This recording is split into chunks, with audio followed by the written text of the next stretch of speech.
Kaixo denoi, burruntzi jatetxean gaude Jose Marirekin. Kaixo, Jose Mari. Kaixo bai.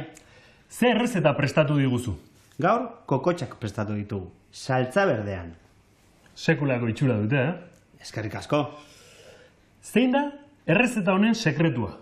Hasteko, kalitatezko kokotxak erostea. Bakailu kokotxak, ezta? Hori da, legatz kokotxak ere gozoak dira, baina guk bakailau kokotxak erabiltzen ditugu. Ados? Beste sekreturik? Pazientzia, poliki-poliki egin behar dira. Probatuko ditut? Itxaron, azken ukitua falta da. Zein? Perresil pizka bat. Orain bai. Ea ba.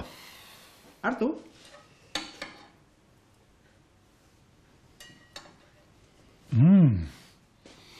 Bikaina dago, zer goxoa. Posten naiz. Zuek ere probatu nahi badituzu, Etorri, burruntzi jatetxera. Hori da, etorri, zuen zain gaude. Eskerrik asko, Jose Mari. Eskerrik asko zuei etortzeagatik. Agur! Agur! Erki bikote, oso ondo geratu da.